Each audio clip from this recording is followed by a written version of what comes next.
Crises raging overseas at this hour. Israel, Hamas, Iraq, ISIS, Russia, Ukraine, the civil war in Syria. So just how do Americans think the leader of the free world is handling all of this mayhem? Now, it may not be about how he's handling overseas, but it does speak to his approval rating. A recent CNN poll shows if voters had the 2012 election to do over again, they would put Mitt Romney in the White House. Look at that, a 9-point margin.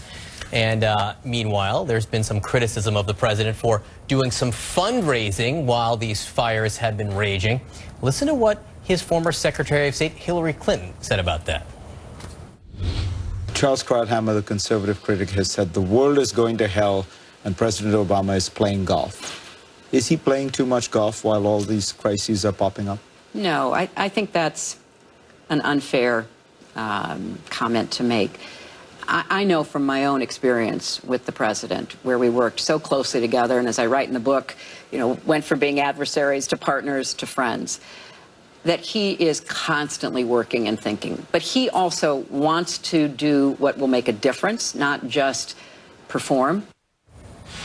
We're joined now by political commentator Reihan Salam. Also, Bernard Whitman is here. He's a Democratic strategist. Bernard, generally speaking, in this day and age, foreign policy rarely drives approval ratings. Usually it's the economy. Iraq, affected George W. Bush over time. But do you think that the foreign policy issues, the mess that Madeleine Albright talked about over the weekend, do you think this is dragging down the president? I think there's no question it's dragging down the president, but I think what the American people are frustrated with is less how he's handling it, but about the result and what's happening. I think that Americans always like to be in control of situations. We like to think that we can actually run the world, and the truth is we can't. There's a lot of things that are out of our control. Iraq, the Palestinian situation, what's going on in Ukraine, and I think what we can be happy about and pleased with and support the president on is the fact that here we've got someone who is actually taking the time to reflect, to think, to strategize, to consult with allies rather than rush to judgment. And I think that we can applaud the administration, particularly Secretary of State Kerry, for what he's trying to do in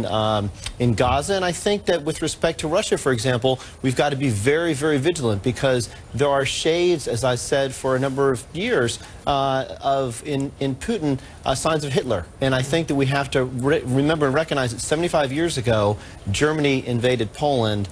And I think we need to keep a very strong watch on where Putin is going with respect to Ukraine. Reihan, I think of the laundry list that I started out this segment with. There is so much unrest going on in the world. And we were thinking earlier before the show, I don't know that there has been this much intensity of intense conflict and death tolls around the globe happening simultaneously. Yet we saw the results of the poll. Could Mitt Romney have been doing any better of a job?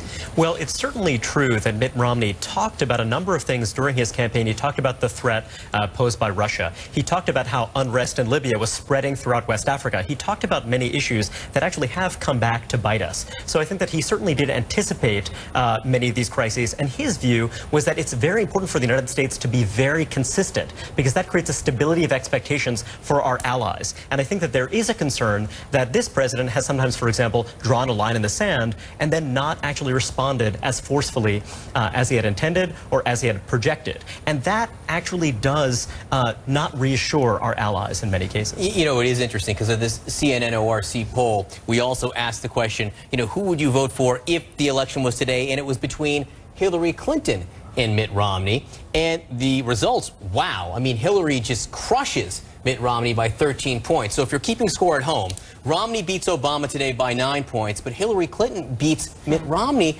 by 13. To me, Bernard, that says that it's personal. They're rejecting the voters in our poll. The president, not necessarily overall Democratic policy. Well, I think what it says is that the voters are looking forward to 2016. Americans tend to be very impatient. The president has been in office for 6 years. Americans are getting ready for 2016. They're weighing their options of who should be the next president. I think it's quite clear that Mitt Romney is not going to run again. I think it's quite clear that Hillary Clinton is going to. I think she presents the most formidable opponent that the Republicans could possibly face, and I think there's a hunger and a desire for some change, some pivoting away. The one thing I think stands in Hillary's favor is her call for more bipartisanship and to lower the decibel level of partisanship in both foreign policy and domestic. Well, there will be time to talk about 2016. I think a lot of it. But first, we got to talk about the now and the crisis at the border. So, guys, stick around. The big question now will they or won't they? Congress has got like 6 days or 5 days before they go on their month-long recess. Will they reach some kind of agreement on how to deal with this border crisis?